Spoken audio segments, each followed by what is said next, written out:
आप जानते हैं क्यों एक व्यक्ति अपना अभिषेक खो देता है और उसके बाद आपको सिर्फ उसके मसीह जीवन में स्ट्रगल्स दिखते हैं? प्रेयर करने के लिए स्ट्रगल, दुआ करने के लिए स्ट्रगल, फास्टिंग करने के लिए स्ट्रगल, चर्च आने के लिए स्ट्रगल। कई बार हम कुछ जो चाहते हैं चर्च में हम सुन लेते हैं, यार ये तो होना चाहिए था, लेकिन है नहीं। और आप देखिए हम घर जाके वो सब काम हम प्रैक्टिकली नहीं कर पाते। जानते हो क्यों? क्योंकि आपने अभिषेक खोया है। और मैं आपको बताना चाहता हूं एक व्यक्ति अपना अभिषेक क्यों खो देता है। सिर्फ एक कारण से, जब वो व्यक्ति घमंडी बन जाता है। और आपको लगता होगा घमंडी वो होते हैं जो रास्तों पे लड़ते हैं, माफ नहीं करते हैं। जानते हो घमंडी व्यक्ति की पहचान किससे होती है?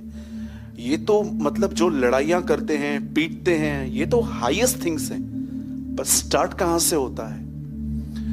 आप देखिए कई बार फरीसी कहते थे व्यभिचार मत करो, लेकिन यीशु ने उनको कहा मैं तुम्हें जड़ बताता हूं कहां की। वो कहता है मन में भी मत करो, ये जड़ है। भले ही वो पलंग पे खत्म हो जाता है, लेकिन स्टार्ट तो माइंड से होता है। मैं आपको बताऊं घमंड की शुरुआत क्या है?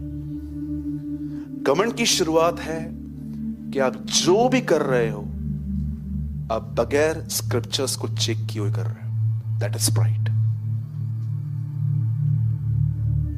जब भी आप कुछ कर रहे हो, क्या आप ये चेक करते हो जो मैं कर रहा हूं, जो मैं कर रही हूं, क्या ये वचन में लिखा है? और अगर आपके लिए वचन थ्रो करने वाली चीज है, सब काम प्रभु से पूछ के करेंगे क्या? कुछ बढ़ी नहीं पाएंगे। मैं आपको बोलना चाहता हूं आपके अंदर घमंड ने जन्म ले लिया है। एक हम्बल व्यक्ति की पहचान जानते क्या होती है? भले ही उसे सब बातें क्रिस्टल क्लियर दिखती हैं, फिर भी वो कहता है वेट, मैं परमेश्वर से पूछूंगा। मुझे बहुत पसंद है यिर्मयाह की किताब में, जब वो लॉकअप में था तो एक व्यक्ति था जो लड़ाई करने के लिए जा रहा था। उसने एक भविष्यवक्ता से पूछा मैं लड़ने जाऊं? बोला जा। पता नहीं क्यों उसे रास्ते में क्या हुआ, और उसने पूछा क्या यहां पर यहोवा का कोई भविष्यवक्ता है? और उन्होंने कहा हाँ एक है, बंद है इन दिनों में वो अंदर। और वो उनसे पूछने के लिए गया, और जैसे उसने यिर्मयाह से पूछा यिर्मयाह मैं लड़ने जाऊं, क्या होगा? यिर्मयाह ने कहा तू आज ही मरेगा। यू नो ईगो की पहचान है ये। यीशु मसीह मुर्दों में से जी उठने के बाद आज पिता के दाहिनी ओर बैठा है। और जानते हो पौलुस कहां भी नहीं लिखता कि वो इसलिए बैठा है क्योंकि वो बेटा है, पर वो कहता है वो इसलिए बैठा है क्योंकि वो दीन हुआ था, वो नम्र हुआ था। आज मैं आप में से हर व्यक्ति से पूछना चाहता हूं, मैं जानता हूं आप सब चर्च में बहुत हम्बल होते हैं, पर मैं आपसे पूछना चाहता हूं क्या आप सच में हम्बल हैं? मुझे लगता है ये दोनों ट्विंस हैं। मैंने रिसेंटली ट्विंस बच्चे देखे, कहां पर, उनको नाम मैंने दिया, मुझे उन लोगों ने कहा कि आप इनके नाम रख दो, तो मैंने उनके नाम रखे। आप जानते हो नम्रता और अभिषेक ट्विंस हैं। जहां छोटा होगा वहां बड़ा भी होगा। ये दोनों कभी अलग अलग नहीं होंगे। जिस दिन आपके अंदर से नम्रता गायब हुई, उस दिन आपके ऊपर से अभिषेक भी गायब होगा। इसीलिए बहुत औसम वे से लिखा गया है, और पाकरू यीशु पे उतरा और उस पे ठहर गया। क्यों? क्योंकि नम्रता ठहरी हुई थी। मैं फिर से कहता हूं, पहले से पहले अपनी रॉन्ग पिक्चर निकाल दीजिए। आहिस्ते हाथ जोड़ना, आहिस्ते प्रेज द लॉर्ड कहना, हर एक को झुककर प्रेज द लॉर्ड कहना, ये किसी को आदर देना है, ये नहीं दर्शाता कि आप नम्र हो। अगर आप मुझसे पूछोगे मूसा और यीशु में कितना फर्क है, तो मैं आपको कहूंगा मेरी बहन, मेरे भाई, कोई कंपैरिजन ही नहीं है उन दोनों के बीच में। मूसा पृथ्वी से था, यीशु ऊपर से आया था। अगर आप मुझसे पूछोगे नम्रता और आदर में क्या अंतर है, जमीन आसमान का अंतर है। बोलो यीशु मसीह की। जरा सोचिए कि आप एक ईगोस्टिक पर्सन तो नहीं है। ईगो में 3 चीजें होती हैं, मुझे लगता है ये मिक्सचर है, मिश्रण है इनका। पहली चीज, कभी भी घमंडी व्यक्ति आपकी डांट नहीं सुन पाएगा। मुझ में भी है ये। मैं भी कई बार किसी को सुनता हूं, कुछ हद तक सुन लेता हूं, फिर मुझे लगता है अभी मैं भी नहीं, उठता है फिर उसको मारता हूं, नहीं, और ये अच्छा है, टूट रहा है वो, टूटने दो। सेकंड थिंग, ईगो वाला व्यक्ति माफ करने के बाद भी आपकी बुरी बातों का अकाउंट अपने अंदर रखेगा। नेक्स्ट टाइम जब झगड़ा होगा ना, आप देखो पुरानी सब बातें बाहर निकालेगा। इसको कहते हैं ईगो। पहले कौन थे? डांट। बोलो, पूछो बाजू देखो, डांट सुन पाते हो? नहीं सुन पाते, इसके लिए आपके ऊपर अभिषेक भी नहीं है। सेकंड थिंग कौन सी? अंदर मस्त लेटर बॉक्स में, जैसे बॉक्स में पड़े रहते हैं डब्बे, वैसे उनके अंदर पड़ा रहता है, 2 साल के बाद भी निकालेंगे। और तीसरी चीज, अब जो मैं कहूंगा उस पर ध्यान देना। इनको अपने आप को जस्टिफाई करना बहुत पसंद होता है। अगर इनके ऊपर थोड़ा भी ब्लैक डॉट, एक दिन एक टीचर ने एक व्हाइट बोर्ड पे एक ब्लैक डॉट पहन के सबने उससे पूछा, सबसे पूछा, बताओ तुम्हें क्या दिख रहा है? सबने कहा ब्लैक डॉट। उससे कहा किसी को व्हाइट बोर्ड नहीं दिखा? किसी को नहीं दिखा, लेकिन ब्लैक डॉट सबको दिखा। यू नो, मैं आपको बताना चाहता हूं अपनी एक और गलती। कोई समय था मैंने अपना अभिषेक पूरी तरह से खो दिया था, पूरी तरह से। मैं बाइबल पढ़ता था, पर बाइबल मुझ पर रिवील नहीं होती थी। मैं पढ़ता था, जोर लगा के पढ़ता था, प्रभु कुछ तो बात कर, कुछ तो बात कर। फिर मुझे स्ट्रेस होता था बाइबल पढ़ते पढ़ते, फिर मैं सोचता था मैं पापी हूं, मेरी प्रेयर लाइफ ढीली है, ये है वो है, जबकि मैं भूल गया था कि बाइबल इस तरह नहीं। बाइबल बताती है, बाइबल को समझने के लिए हमें ज्ञान और प्रकाश की आत्मा मिली है। आपको क्या लगता है आपके जोर देने से आपको वचन समझ में आएगा?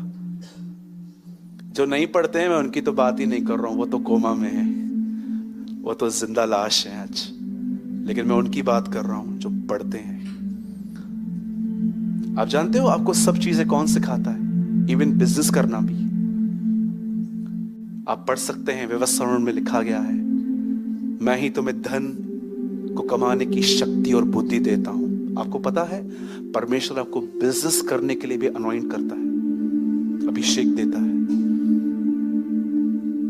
अगर आप नहीं जानते हैं कि आपको सब बातें, अगर आपको लगता है कि आपने जॉब पे 1 साल के अंदर इतनी प्रोग्रेस किया है, या आप स्पिरिचुअली बहुत आगे बढ़े हो, अगर आप ये नहीं जानते हो कि आप कैसे बढ़े हो, अगर आपको लगता है यू आर इनफ इंटेलिजेंट इसलिए हुआ है, तो ये आपकी गलत फहमियां भी हैं, ये आपका घमंड भी है। पंकज भाई, मैं एक वर्ड, आप मत खोलिए, एक वर्ड लगाइए, 1 जॉन, पहला यूहन्ना, उसका 2 और 27वां वचन। जरा देखिए यहाँ पर, जिन लोगों ने ये वर्ड कभी पढ़ा नहीं है, क्योंकि बहुत सारे लोग सिर्फ सुसमाचार पढ़ते हैं, पत्रियां नहीं पढ़ते हैं, तो वो इस वचन तक पहुंच ही नहीं पाते हैं। और तुम्हारा वह अभिषेक जो उसकी ओर से किया गया है तुम में बना रहता है, और तुम्हें इसका प्रयोजन नहीं कि कोई तुम्हें सिखाए, वरन जैसा वह अभिषेक जो उसकी ओर से किया गया है तुम्हें सब बातें सिखाता है।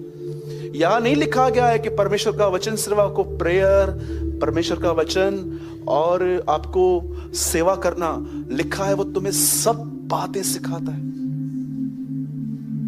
सब बातें। मुझे आज भी याद है जब मैं स्टार्टिंग के डेज में, जब मैंने गाड़ी ली थी एक्टिवा, मैं गाड़ी ऐसे जगह पे खड़ा करता था जैसे वो मेरे पिताजी की जगह है, कभी टेढ़ी, कभी ऐसे वैसे। कभी कभी लोग मुझे बोलते थे अच्छे से लगाइए ना लोगों को आने जाने में, ओए। लेकिन जब प्रभु से पाला पड़ा, मैं आपको सच कहता हूं, आज वो मुझे गाड़ी भी टेढ़ी लगाने नहीं देता। बोलता है क्यों, सीधी लगा इसको। मैं आपको बताना चाहता हूं, वो आपको सब बातें सिखाएगा, वो डिसिप्लिन टीच करेगा आपको। वो आपको सिर्फ दांत मांजना नहीं सिखाएगा या बाल अच्छे से, क्योंकि बहुत सारे लोगों को लगता है वेल ड्रेस भी एक अभिषेक का फल है। परमेश्वर ने मुझे और अच्छा बाकी कुछ नहीं सिखाता। मैं फिर से कहता हूं, घमंड को अपने अंदर, कितने लोगों ने यह वचन पढ़ा है, जब उन्होंने उसे राजा बनाना चाहा तो वहां पर ठहर गया। हम तो ठहर जाएंगे। ले आ, जो चाहिए ले आ। कंडी वंडी पा रहा है उस आगे नोटंजू। लेकिन जानते हो यीशु के लिए क्या लिखा है? वो भाग गया। कितने लोग हैं मुझे बताइए, जब आपको कोई सराहता है, क्या खाना बनाया था भाई, तू क्या काम करता है भाई, आप भागते हैं वहां से। यीशु फिजिकली भागा था। अगर आप चाहो तो फिजिकली भी भाग सकते हो, ये बोल के कि मैं आ रहा हूं। पर कितने लोग हैं उस टाइम पे से अनसुना कर देते हैं। अरे कई लोगों के तो मन में 3-3, 4-4 दिन बातें चलती है। मेरे को कहा, मेरे को कहा, मेरे को कहा, मेरे को कहा, मेरे को कहा, मेरे को कहा, गीत चलते रहते हैं। एक बार मुझे किसी ने अप्रिशिएट किया था, प्रभु मेरा गवाह है, मुझे सारी रात नींद नहीं आई थी। मैं इतना नींद में से आसमान की तरफ देख रहा था। मैं अपने आप पे हंस रहा था। किसी ने मुझसे पूछा, भाई रात भर आप सोए नहीं? बोला यार मैं बहुत खुश था। अपनी बड़ाई से इतना प्यार न करें, ठीक है? आप घर के एक अच्छे प्रबंधक हैं, आप घर पे कमाते हैं, गॉड ब्लेस यू, प्रभु आपको बहुत बरकत दे। पर कभी ये मत कहना मैंने बनाया है। हमेशा ये कहना मैंने मेहनत की, परमेश्वर ने मुझे फल दिया। आमीन। कितनी बहनें हैं मुझे सच बताइए, अगर आपके हाथ से एक अच्छी डिश बन जाती है तो आप रियली किचन में जाके प्रभु को ये कहते, किसने बनाया? मैं तो नहीं हूं ऐसी अच्छी कुक। ओ, जिसे 5000 मछलियां बनाई थी उसी ने बनाया है। जीसस एक अच्छा कुक भी है। ट्रस्ट मी, मैं आपको बाइबल में दिखा सकता हूं। मुर्दों में से जी उठने के बाद लिखा है वो उनके लिए मछली पका रहा था। इस हॉल में उससे बढ़कर कोई अच्छा खाना बना ही नहीं सकता। लेकिन वो इतना दयालु है, आपके अंदर रह के आपके हाथों से बनाता है और आपको क्रेडिट भी दे देता है। He is our Jesus. कितना महान है, उसकी एक आदत है। कैसे हमारी आदत है बातों को बढ़ा चढ़ा के लोगों को बताने की, ऐसा हुआ वैसा हुआ। जानते हो उसकी आदत क्या है? सब कुछ करके छुप जाता है और आपको आगे भेज देता है। और वो हमेशा भेजता रहेगा अगर आप भी छुपते रहोगे तो। लेकिन जिस दिन वो आपको भेज दे और आप भी खड़े हो जाओगे, फिर वो आपको छुपा देगा। अब ये घमंडी बन रहा है, ठीक है? अभिषेक का दुश्मन कौन है? बोलो बाजू वाले को, घमंड। नम्र बने रहें, हमेशा नम्र बने रहें, जमीन से जुड़े रहें। जितना प्रभु आपको पब्लिकली उठाए ना, उतना नीचे होना। कभी अपने आप को इंपॉर्टेंट मत समझना कि मेरे जाने के बाद ये कैसे चलेंगे। बहुत लोग सोचते थे चल रही है दुनिया, राइट? कभी भी ये मत समझना कि मेरे जाने के बाद इनका क्या होगा वगैरह वगैरह। जी नहीं, ये आपका प्राइड है। कभी आपने इस बारे में सोचा कि नूह जब बोट से उतरा तो उसने ड्रिंक करके कपड़े क्यों उतार दिए थे? टेल मी।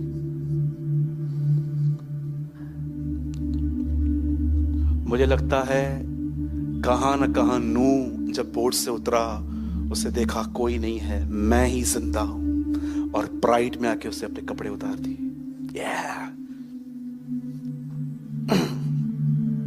ओके? अभिषेक चाहिए तो क्या करना चाहिए? बोलिए, मट्टी से जुड़ा होना व्यक्ति चाहिए।